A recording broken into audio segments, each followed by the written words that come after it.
Olá, tchutchucos, tchutchucas, tudo bom com vocês? Professor Augusto falando, trazendo aqui então a nossa continuidade dos estudos da história geral. E hoje, em especial, eu vou terminar o nosso grande período da Idade Média, sobretudo, lógico, né? A Idade Média ocidental, europeia, trabalhando os aspectos culturais desse período. Então, o que eu vou trabalhar? Eu vou trabalhar a cultura da Alta Idade Média, a cultura ligada essencialmente à igreja e à realidade feudal, e em seguida eu trabalho a cultura na Baixa Idade Média, abordando basicamente uma cultura que está ligada agora a uma outra realidade, a realidade urbana e comercial, tá bom? Então, para que vocês me acompanhem, por favor, abram lá na página 44 e venham comigo. Tchutchucos, uma coisa importante que vocês vão perceber durante essa aula é justamente a consolidação daquela frase que eu disse lá no começo das nossas aulas sobre a Idade Média. Eu abordei mais ou menos o seguinte, que a gente não pode falar que o período medieval é um período das trevas, a época das trevas. Por quê? Porque lá atrás eu já afirmei que o período medieval sempre teve produção cultural. É lógico, eu não posso falar que a produção cultural do período medieval é tão glorioso quanto foi a produção cultural lá das civilizações greco-romanas, tá? Mas eu tenho que afirmar com todos os R's, F's e S's que houve produção cultural sim.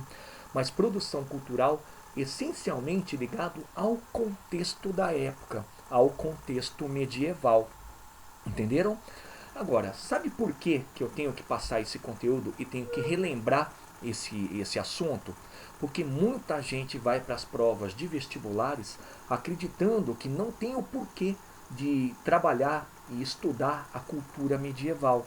Porque o que eles têm que estudar de verdade é renascimento cultural. Tchutchukos, é aí que está o grande problema. Quando você estuda o renascimento cultural, o que você estuda é uma transição, tá bom? É uma transição da Idade Média para a Idade Moderna, quando se fala de cultura, tá?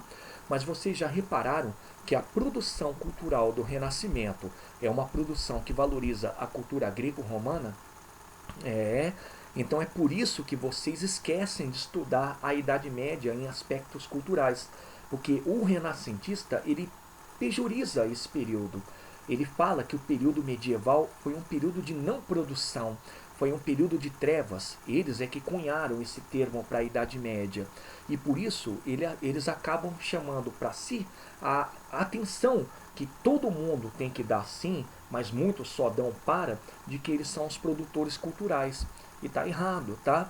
Porque eles produzem uma cultura de transição, eles produzem sim uma cultura de renovação. Eles não valorizam a Idade Média, mas nem por isso a gente vai falar que o período não tem que ser estudado no sentido cultural, tá bom? Então olha só que coisa interessante. Quando a gente entra na Idade Média, a gente começa a perceber uma coisa inusitada. O Império Romano caiu, então com toda certeza o primeiro problema que se cria é a deterioração política. A política que antes era centralizada, durante o período medieval passa a ser descentralizado, pelo menos no que se toca à Alta Idade Média, né? Outra, a economia, quando a gente começa a trabalhar Idade Média, ela é entendida de forma diferente. Ela também foi deteriorada por conta das invasões bárbaras, por conta da queda do Império Romano. Por quê? Porque antes era comercial, era toda voltada para as atividades mediterrânicas e agora não. Agora, no período da Idade Média, ela se torna local, ela se torna agrária, ela se torna muito conservadora, né? Pouco dinâmica. E a sociedade, ela também muda, né? Da queda do Império Romano para a Alta Idade Média, a gente verifica que a sociedade ela perde aquele caráter classista que já estava sendo manifestado na cultura romana, na civilização romana, desde a ascensão de Otávio Augusto, e passa a se tornar uma sociedade de cultura estamental, em que você tem pouca mobilidade, mas dentro de uma conjuntura rural. Então, com tudo isso, a gente imagina, bom, então a cultura também se deteriorou. Não, ela não se deteriorou. O que aconteceu é que ela mudou o seu aspecto, né? ela deixa de valorizar o que a gente chama de cultura clássica, ou seja, a racionalidade, o humanismo, e passa a valorizar o contexto teocêntrico, o contexto rural, tá bom? Então é por isso que a gente tem que tomar cuidado quando se fala da cultura nesse momento, porque é uma cultura verificada em outra realidade, tá ok? Então vamos começar com a cultura na Alta Idade Média. E com o pé direito, vamos lá para a filosofia. Tchutchukos, filosofia da Alta Idade Média, o que vocês têm que lembrar? É uma filosofia que tenta justificar a fé junto aos dogmas cristãos, aos dogmas defendidos pela Igreja Católica, mas sempre norteada pelas ideias platônicas. E aí eu peço para vocês lembrarem do grande doutor dessa época, que é Santo Agostinho. O Santo Agostinho, ele tinha uma coisa interessante que era o seguinte: ele tentava fazer a síntese entre a filosofia clássica e a doutrina cristã. É como se ele estivesse fazendo uma harmonização. Mas no fundo, o grande pensamento dele é voltado para isso. Era justificar a fé amparado nos dogmas. Tudo isso mostrando que o grande pressuposto da filosofia naquele momento eram os ideais religiosos, cristãos. Era basicamente o teocentrismo. Tá legal? E olha só que coisa interessante. É uma filosofia que vai receber o nome genérico de patrística. E quando eu falo patrística, o que eu tento demonstrar é que a filosofia ela está totalmente ligada ao Pai, a Deus, né? Àquele que norteia, e tendo aí a Igreja Católica como representante. O Santo Agostinho, ele sempre usa o argumento de Deus, o argumento da religião e da fé, como sendo o argumento válido para o pensamento filosófico.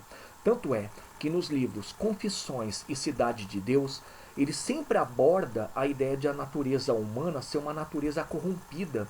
E lá ele diz, né? A natureza humana é corrompida e é só a fé em Deus e a remissão dos pecados que salva o homem. Então a gente identifica aqui nessa filosofia que tenta harmonizar a filosofia clássica com a doutrina cristã também o pessimismo. O homem ele está predestinado, mas ele dentro dessa predestinação sempre está linkado a Deus. Ele sempre tem que procurar Deus e tem que procurar também a remissão dos pecados para ser reconhecido. Tudo bem? Então essa é a filosofia da Alta Idade Média, a filosofia conciliadora entre fé e dogmas, mas dentro do teocentrismo, e sobretudo uma filosofia que aponta para um homem que tem que ser visto de forma pessimista e por isso ligado à predestinação. Tá ok? Vamos olhar a arquitetura? Então vem cá. A arquitetura da Alta Idade Média, tchutchucos, é uma arquitetura que é reconhecida pelo famoso estilo românico. Olha que coisa curiosa. A arquitetura românica, ela fez muito valer daquele tipo de observação da construção que fosse referência à antiga construção romana. Então todas as arquiteturas, todas as construções do estilo românico são construções pesadas, são construções de certa forma compactas, né? E se valorizam em dois pontos. Se valorizam em construção de castelos e também na construção de igrejas, catedrais, que representava a fortaleza de Deus. Mas olha aqui, a arquitetura dessa época, o estilo românico, tchutchucos, era erguido por comunidades. Então a gente percebe esse tipo de arquitetura no campo. Interessante, né? Porque era o local de atuação da comunidade medieval. Era também o local de ação do poder medieval. E, sobretudo, era o local de ação da Igreja Católica. Tá? Agora, o que vocês têm que perceber dentre as características a mais da arquitetura do estilo românico estão aqui, ó. Geralmente, a arquitetura românica ela prioriza arcos, e vocês podem perceber aqui, ó, a utilização constante de arcos, isso sempre aparecendo, e de certa maneira os arcos refletem uma herança romana, né? O romano dava muito valor a isso. Outra característica que vocês vão encontrar são as colunas, a presença exagerada de colunas, tanto dentro como fora. Eu separei aqui o fora para vocês perceberem que isso era largamente utilizado. E por último, pessoal, uma característica super importante que vocês podem observar faz um link com o que eu comentei agora há pouco, é que a arquitetura, a construção românica era maciça, era compacta, era baixa, era coesa e refletia exatamente o que eu comentei, a fortaleza. Se não a fortaleza do Senhor, através da construção de castelos, a fortaleza de Deus, através da construção das catedrais. E pode reparar, ela confere ao homem medieval, num período tão conturbado que é a Alta Idade Média, um refúgio, né? É um local de refúgio não só espiritual, mas também um refúgio físico. Porque no ato de um ataque ou no ato de algum problema, as pessoas se refugiavam no interior das igrejas, no interior das catedrais, tá bom?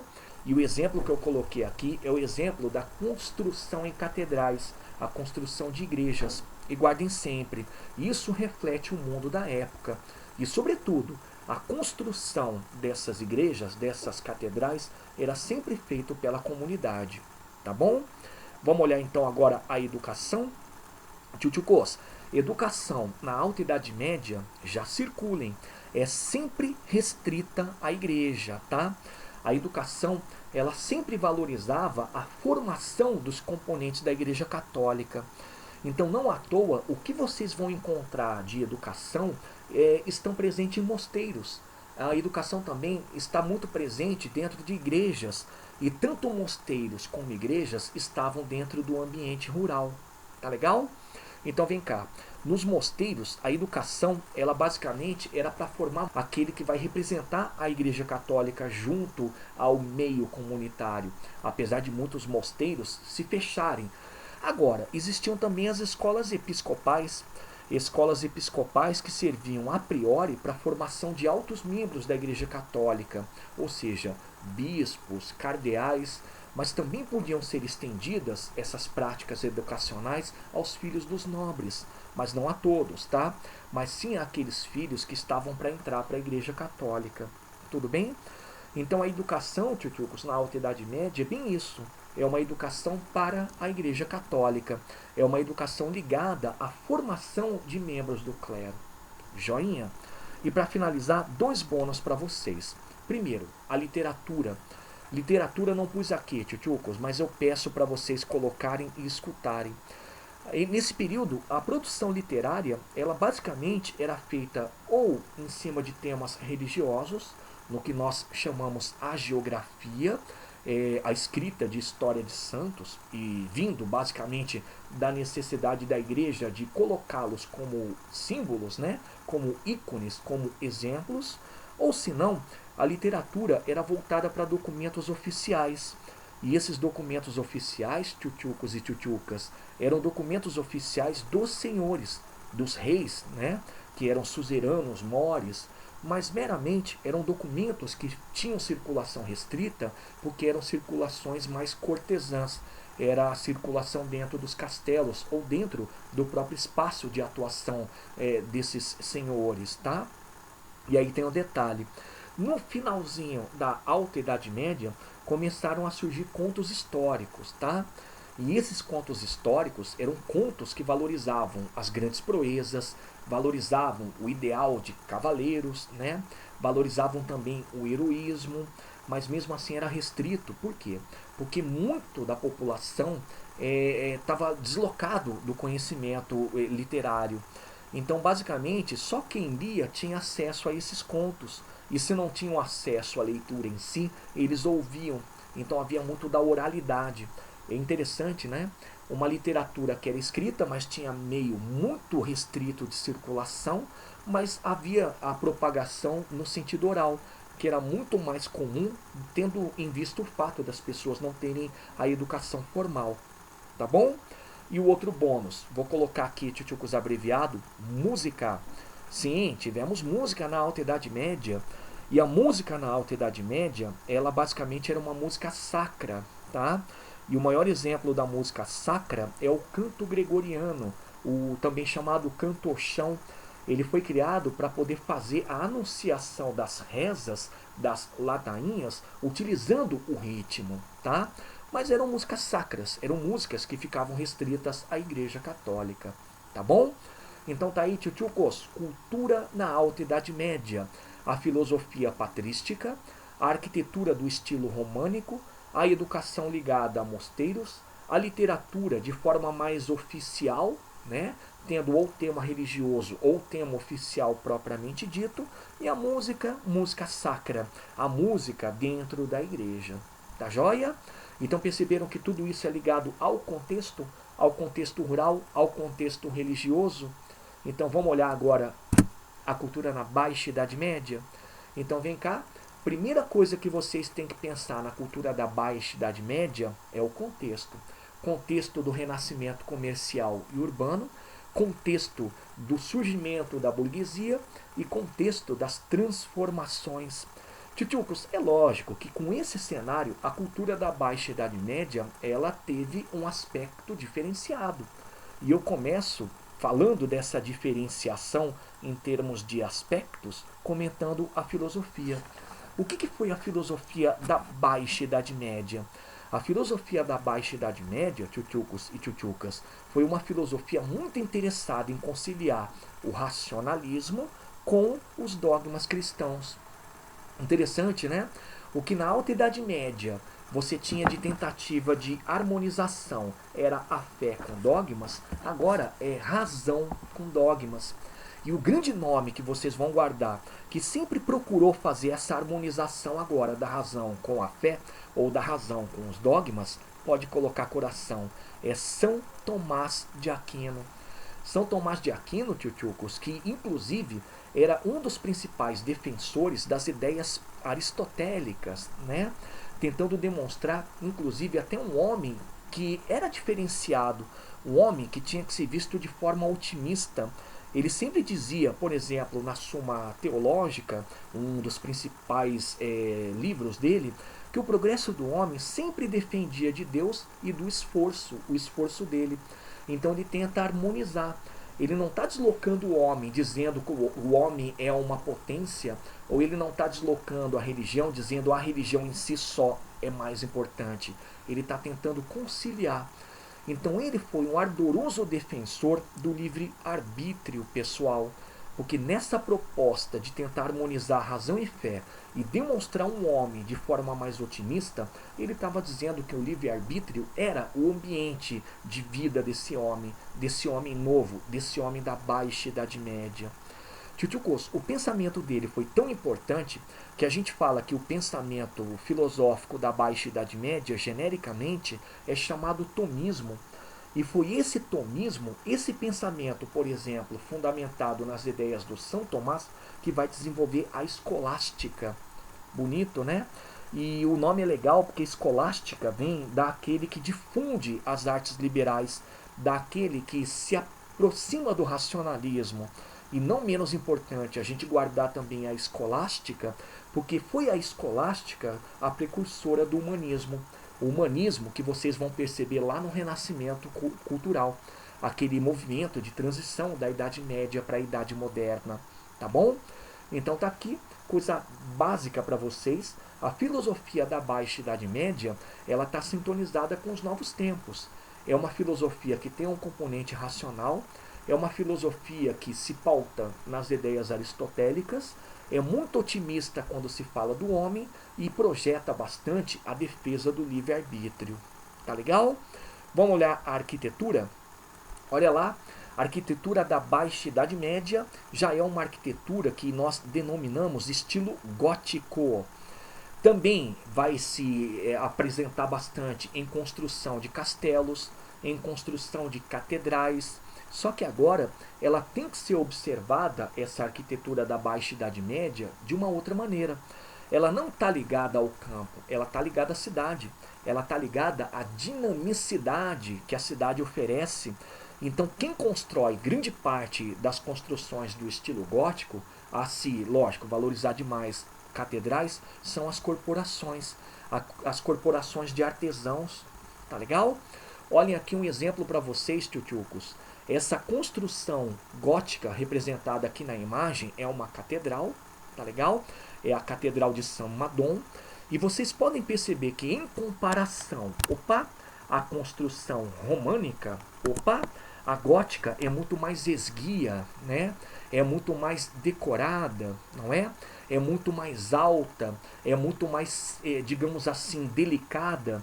Então o estilo gótico ele está representando não mais a rusticidade, ele está representando a transformação, a dinamicidade. Entenderam? E quais são as características a mais que vocês têm que guardar do estilo gótico? Vem cá.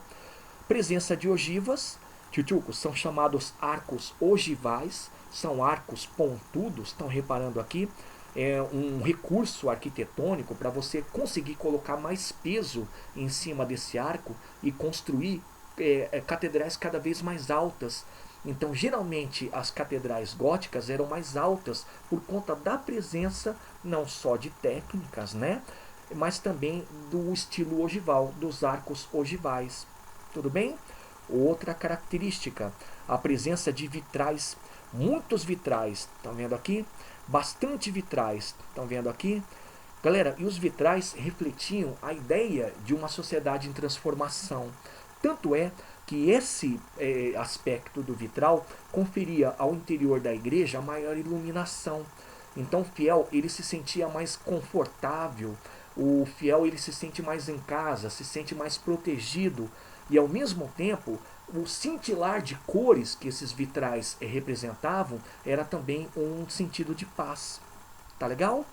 E uma outra característica, tchutchucos, é a monumentalidade, que eu já expliquei, mas essa monumentalidade, ela está não só no tamanho da construção, mas na presença de detalhes. Olha lá, estátuas, colunas, os próprios arcos ogivais. Então era monumental, era portentoso, porque você olhava e aí sim você sentia que a construção ela estava refletindo aquelas transformações na cidade. Tá bom? Eu trouxe aqui o interior dessas catedrais. Olha lá o exemplo. Tchutchucos, Catedral de São Madon. São Madon, catedral muito importante, catedral que reflete o estilo gótico, o estilo que começa a florescer a partir do século XI. E olha só o seu interior. É impressionante, né, tchutchucos? Olha lá, a presença dos vitrais, como eu disse a vocês, a presença de iluminação, a presença do conforto, o cintilar de cores, e não menos, né, presente aqui, a altura. O pé direito dessas catedrais eram imensos, demonstrando essa grandiosidade das transformações. Então esse é o interior da catedral que eu estou mostrando para vocês, a Catedral de Saint Madon. E ao contrário do que vocês viram na catedral anterior, a românica, a de Notre-Dame, aqui a presença de janelas é em todo o interior, né? Então a iluminação aqui era o componente mais presente. Tá joia? Então vamos voltar lá. Tchutchucos, e voltando, a gente olha para essa catedral e repara que ela estava demonstrando essas transformações e transformações que agora eu uso como gancho para trabalhar literatura e educação, favorecidos principalmente pelo setor burguês. Então aí entra em cena a literatura e a gente já pode colocar o seguinte: é uma literatura em transformação, é uma literatura que tem muito do componente burguês, do componente comercial. E foram basicamente três fases, as fases da literatura desse momento, tá? Uma primeira, que era basicamente através de poemas épicos, poemas ainda muito ligados à Alta Idade Média, em que a temática basicamente era o quê? Era o homem, era a virtude, era sim o cavalheiresco. Só que o interessante é que nessa primeira fase dos poemas épicos, o que se valorizava mais era o ser humano, tá? Não era o cavaleiro só, isoladamente, ou como configuração geral. Era o indivíduo. Aí a gente tem uma segunda fase, que é o que eu destaquei para vocês aqui, é a fase do trovadorismo. E dentro do trovadorismo, que é muito interessante, a gente identifica temas que ainda assim tinham muita ligação com a temática anterior, com a temática dos poemas épicos, mas já amoldado. Por exemplo, você tem as trovas de cavalaria, e as trovas de cavalaria eram trovas que demonstravam ainda a virtude, o mundo masculino e a cavalaria, mas ao mesmo tempo demonstrando que esse cavaleiro era romântico, né? Tanto é que num segundo elemento desse trovadorismo, numa segunda dinâmica desse trovadorismo, você vai ter a trova de amor. E a trova de amor mostra lá sim a delicadeza, o quanto a galanteria era importante. Então o trovadorismo ele passou a ser chamado de amor cortês ou de trova cortês. Por que cortês? Porque estava na corte, né? Ainda ligado bastante à nobreza, tinha já o seu fundamento relacionado à burguesia, mas também tinha o lance do cortejo ao amor, da valorização ao amor. Bacana? Agora, tem uma terceira fase, tchutchucos, que é uma fase muito legal. É a fase que nós consideramos como a fase ligada às transformações. É nesse momento que aparecem as fábulas, aparecem os poetas goliardos. E tanto fábulas como os poetas goliardos, ou estilo goliardo da literatura nessa baixa Idade Média, a temática era sempre urbana, rolava muita malícia, rolava também aquelas coisas do tipo maneiras de você exprimir determinados assuntos. Então é bacana porque nessa terceira fase a presença da burguesia ela demonstra a transformação literária, tá bom? Agora, o que é mais bonito, a literatura nessa época era em língua vernácula. Opa, prof, o que vinha a ser língua vernácula? Língua vernácula é a língua nacional. Abandona-se o latim, que era muito comum da Alta Idade Média, e adota-se aqui a língua regional. Então essa é a língua vernácula. A gente começa a perceber aqui mais um elemento para o renascimento cultural, a língua nacional. Tá ok? Tchutchucos, educação. Vamos lá, olha lá. A educação da Baixa Idade Média é uma educação já modificada. É uma educação que valoriza muito as universidades. E dentro das universidades nós temos a presença da escolástica, né? Volta lá na filosofia, a escolástica tentando fazer a conciliação da razão com os dogmas. E aqui, tchutchucos, com esse pensamento da escolástica, as universidades elas abrem as portas para os demais setores sociais. Não todos, tá? Mas quando eu falo de demais setores sociais, eu falo da burguesia. Sim, as universidades ainda estavam ligadas à Igreja Católica, digamos que elas foram uma evolução das escolas episcopais, só que nesse momento elas têm muito mais o caráter, olha que bonito, de confraria da educação, confraria do conhecimento, do que somente o ensino. Então as universidades elas recebem esse nome porque vem de universitas, né? Aqui o homem entra para aprender as 7 principais características do conhecimento, dentre os quais, por exemplo, a oratória, o direito, a música, tá bom? Mas de uma maneira mais especializada. Grande destaque para vocês do pensamento escolástico dentro das universidades, vou abreviar, é mestre Abelardo, tá? Num livro lindo chamado Sim e o Não, ele trabalha bastante essa concepção escolástica de conhecimento. Tá joia? E essa mesma educação das universidades, tchutchucos e tchutchucas, vai gerar o humanismo. Mais um elemento do renascimento? Não, aquele que eu já comentei. Mas esse movimento humanista, tchutchucos, é um movimento que passa a revalorizar o homem. E aí é que está o detalhe. Tanto as universidades com pensamento escolástico, como as universidades que propiciaram o humanismo, nasceram dentro de uma ideia que é o seguinte: era necessário educar para prosperar nos negócios, né? Então, para você se educar e prosperar nos negócios, você tem que valorizar o homem. E para valorizar o homem, você valoriza a cultura greco-romana, tá bom? Então, essa é a educação. As universidades, aí lembre-se que eu já trabalhei um pouco de universidades lá, quando também trabalhei o renascimento urbano. Tá joia? Vamos ao bônus? Tchutchucos, bônus para vocês. Anotem aí. A música. Opa, também está presente. Tchutchucos, a música nesse momento já é chamado canção.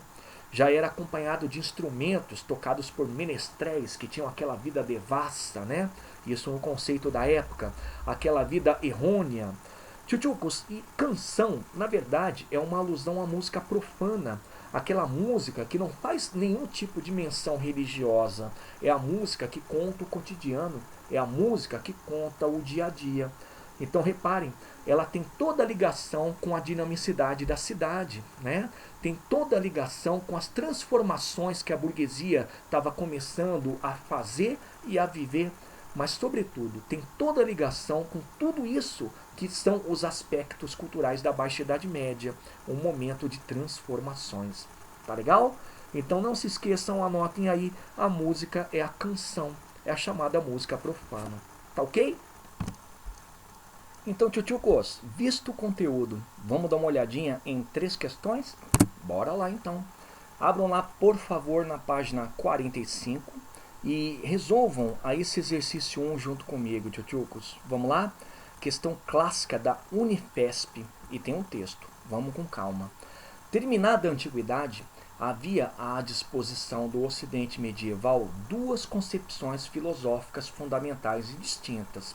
A visão grega, resumida por Aristóteles, de que o homem foi formado para viver numa cidade, e a visão cristã, resumida por Santo Agostinho, de que o homem foi formado para viver em comunhão com Deus. Nos últimos séculos da Idade Média, com relação a essas 2 filosofias, o que é correto afirmar? Tchutchucas, atenção. Ele coloca no texto Santo Agostinho, ele demonstra que o Santo Agostinho está oferecendo uma novidade dentro do que nós chamamos de aspectos filosóficos, né? Afinal de contas, a gente tem que lembrar que o que ele estava oferecendo de novidade era a patrística, a ideia de você fazer a justificativa da fé com a defesa dos dogmas, é uma harmonização, fé com dogmas, mas vocês não podem esquecer que esse mesmo Santo Agostinho era aquele que dizia que o homem ele era basicamente corrompido, né? E dentro dessa corrupção, dentro dessa natureza corrompida, era em Deus que o homem tinha que estar para procurar redimir os seus pecados, né? Então é uma visão pessimista, mas é uma visão bastante ligada à predestinação, fruto do contexto. Ou seja, o Santo Agostinho é da Alta Idade Média, e nessa Alta Idade Média o que nós temos é justamente o ambiente feudal e teocêntrico. Entenderam? Então é basicamente o que está dizendo quando se fala de Santo Agostinho aqui no texto. Mas atenção ao que se pede. Vou ler de novo. Nos últimos 2 séculos da Idade Média, aí lembra comigo quais são os 2 últimos séculos da Idade Média? São eles os séculos, vamos dar uma resumida, tá? 14 e 15, tá? 14 e 15. Continua lendo. Com relação a essas 2 filosofias, é correto afirmar que vai para a Baixa Idade Média, porque é o contexto do que ele pede aqui, nos 2 últimos séculos da Idade Média. E lembra aqui comigo, quem é o grande doutor da Idade Média nesse período da Baixa Idade Média? Quem é o doutor da Igreja responsável pela filosofia desse momento? É São Tomás de Aquino. E o São Tomás de Aquino, ele faz uma abordagem diferente. Ele tenta conciliar razão com dogmas cristãos, não é mesmo? Ele oferece a visão de um homem, mas de uma maneira mais otimista. Ele defende o livre-arbítrio. E nisso a gente começa a perceber que na visão dele, o progresso de homem, né, o progresso da humanidade, sempre vai estar associado à religião e ao próprio esforço. Então reparem que a questão é o que acontece nos 2 últimos séculos da Idade Média. Vamos resumir? O que acontece quando eu falo de filosofia na Baixa Idade Média? Entenderam? Então vamos começar resolvendo de baixo para cima. Vamos a isso? Então lê lá comigo aí. E passou a predominar a visão cristã, depois de uma longa hegemonia da visão grega. Tá errado, né, pessoal? Porque na Baixa Idade Média nós não temos uma visão cristã só. A visão cristã só era da Alta Idade Média, né? A partir da Baixa Idade Média, como vocês viram comigo, Santo Agostinho, você tem uma harmonização. É a razão com a fé. É a razão com a religião. Tá joia? Vai lá para D. Sofreram um processo de adaptação para justificar a primazia do poder temporal ou secular. Temporal, pessoal, que é o que eu vou pegar aqui, significa o poder político, tá? Então, nessa época da Baixa Idade Média, pegando lá pela figura central Santo Agostinho, você percebe uma transformação da filosofia, do pensamento. Mas para justificar o poder político, o poder dos reis, não, né? Aqui no caso, lembre-se que há uma harmonização, uma tentativa de conciliar razão e fé. De novo, estou repetindo, hein? Vamos olhar assim então? Olha C. Continuou a prevalecer a visão grega que pode-se ver nos escritos de Abelardo e Heloísa. Na verdade, pessoal, não é prevalecer. Na Baixa Idade Média, nós temos uma revalorização da cultura greco-romana, né? E o humanismo, sim, tem como grande nome Mestre Abelardo. E o Mestre Abelardo, ele já está fazendo a ponte com o que vai ser o renascimento cultural. O humanismo nasce aqui em se valorizar a cultura greco-romana, mas não continuar. Entenderam? Porque a Alta Idade Média, ela quebra com essa continuidade. Ela para de valorizar a Alta Idade Média, hein? A cultura clássica greco-romana e vai valorizar, vai introjetar o teocentrismo. É só na Baixa Idade Média que a gente vai ter uma revalorização desse aspecto. O aspecto, por exemplo, grego. Tudo bem? Então tá errado. Não é. Olha lá para B então. Entrar em conflito e deram lugar a uma nova visão elaborada por frades beneditinos e dominicanos. É engraçado quando ele fala entraram em conflito essas duas filosofias, não é mesmo? E deram lugar a uma visão elaborada por frades beneditinos e dominicanos. Na verdade, elas não entraram em conflito, elas entraram em harmonização. Olha lá, porque quando você olha para a visão grega no texto, você identifica que nessa visão grega o homem foi formado para viver na cidade. O homem foi formado para viver racionalmente. No segundo ponto de vista, que é o ponto de vista cristão, ou o ponto de visão do cristianismo, resumido lá pelo Santo Agostinho, o homem foi formado para viver em comunhão.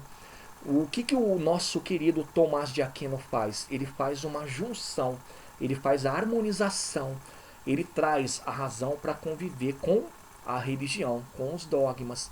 Então você não tem conflito, você tem harmonização dos dois pensamentos. Belezinha? Agora, olha para A.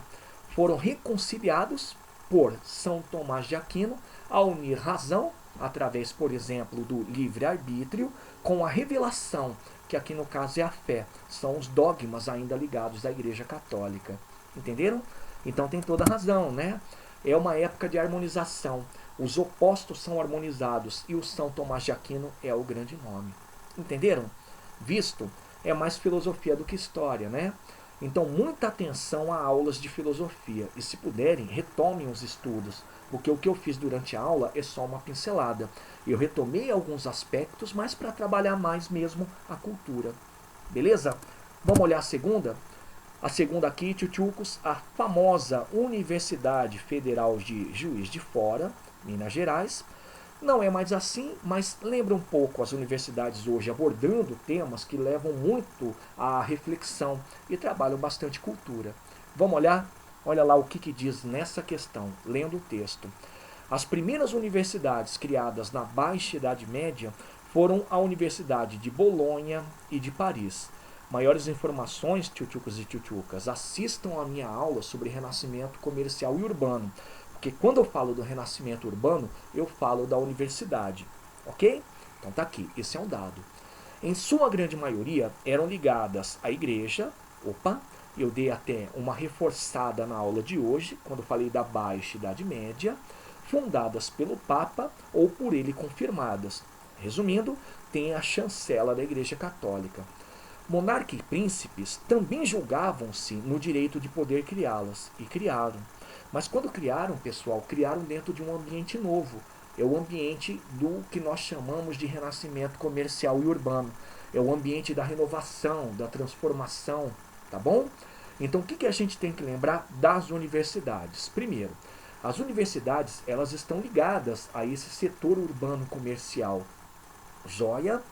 As universidades, segundo, elas são uma forma de ensino mais voltado aos demais componentes da sociedade, não ligado somente aos membros da Igreja Católica, não é mesmo? 3. As universidades, elas tentam abordar diversas áreas, e geralmente elas são chamadas universidades porque valoriza-se muito o conhecimento do que nós chamamos de artes também liberais. O que nós temos lá? A retórica, a música, temos também a medicina, a astronomia e por aí vai. Bacana? E o último ponto, nas universidades era muito comum o estudo escolástico, né? A filosofia escolástica era presente nas universidades. Por quê? Porque era um ensino racional também. Era um ensino harmonioso. Tentava harmonizar aquilo que o Santo Tomás de Aquino propunha, que era razão e fé. Então sabemos quase tudo sobre as universidades, ok? A pergunta é, sobre as universidades medievais, citadas no texto, comentada em 2 aulas, tanto lá na aula de renascimento comercial e urbano e agora, é incorreto afirmar o que? A. O crescimento do número de universidades, principalmente após o século XII, estava atrelado à expansão dos setores urbano e comercial. Correto ou incorreto? Correto, né, pessoal? Não se esqueçam do que eu comentei. As universidades pertencem à Baixa Idade Média, período de transformação do renascimento comercial e urbano. Joia? Olha lá para B. Desde o seu início, as universidades conseguiram manter-se afastadas da influência do pensamento predominante da Igreja Católica. Estranho, né? Até porque no próprio texto você identifica que as universidades eram fundadas pelos papas, ou mais tarde pelos monarcas e príncipes, mas fundadas pelos papas, ou recebendo a chancela do papa, ela sempre esteve, ou elas sempre estiveram ligadas à religiosidade. E por outro lado, se vocês lembram do pensamento filosófico e universitário aqui, vocês lembram que tem um componente religioso, não é mesmo?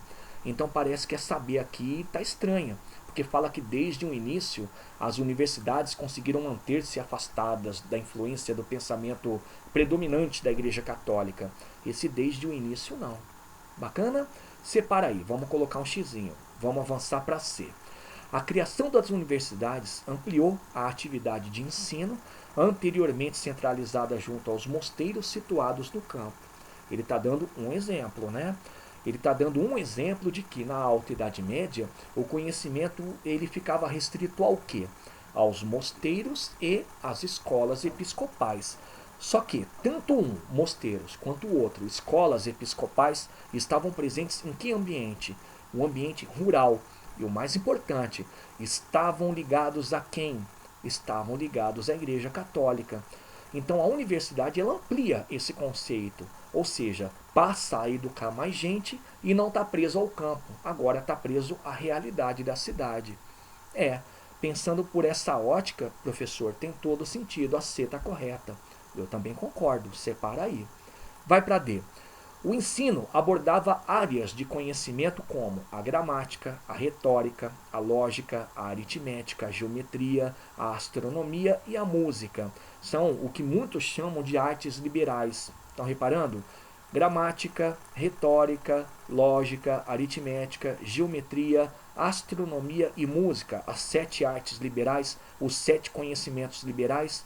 A medicina está aí, prof? Tá, ela aparece mais tarde. Ela é uma 8ª componente, mas ela é também o que nós chamamos de áreas de conhecimento. Concordam? Então pode marcar, ela também está correta. E a última, E. A filosofia escolástica, estudada nas universidades, buscava harmonizar razão com fé. Ah, prof, essa tem todo sentido porque está fazendo uma referência a quem? São Tomás de Aquino. Está fazendo referência também, tchutchucos, ao chamado tomismo. Boa, boa? Então, voltando para B, lendo que ela diz que desde o início as universidades conseguiram manter-se afastadas, aqui nós temos o erro. Tudo bem? Matamos? Vamos olhar a última então? Tchutchucos, tchutchucas, última questão, uma questão com imagem, atenção, muita atenção em provas. É a 4ª questão lá da página 46, a popular Universidade Federal do Rio Grande do Sul. E vai lá o que ela quer. A Idade Média também foi denominada o tempo das catedrais. Prof, tempo das catedrais por conta da construção de templos religiosos? Molecada, pensa que quando eu falei do estilo românico e gótico, eu falei que o que era mais construído eram igrejas. Então, não está errado chamar tempo das catedrais, não é? Continua lendo. Data deste período da história a construção da Catedral de Burgos, na Espanha, reproduzida na figura a seguir. E olhando para essa figura, tchutchucos, a gente vai ter que identificar, como eles pedem, o estilo arquitetônico. Olha o que ele quer aqui, ó. O estilo arquitetônico da Catedral de Burgos é o quê? Pensa lá. Alta, esguia, presença de arcos ogivais, janelas, muitas janelas, estão vendo? E uma muito interessante das características, vitrais. Tchutchucos, com tudo isso aí, pegando só arcos ogivais, a altura, né, monumentalidade e ao mesmo tempo a presença desses requintes de decoração, o estilo arquitetônico qual é? É gótico, né, pessoal? Então a alternativa correta é C de carambola. Tchutchucos, atenção! Toda vez que apresentarem um estilo gótico de catedral, observem sempre dois elementos para facilitar a compreensão de vocês: arcos ogivais e a presença dessa monumentalidade, ou seja, é uma catedral esguia, bem alta e bem decorada. Bacana? Então tá aí, tchutchucos e tchutchucas, muito obrigado pela atenção, bons estudos, resolvam exercícios e qualquer problema me procure, tá ok? Então forte abraço e até a próxima.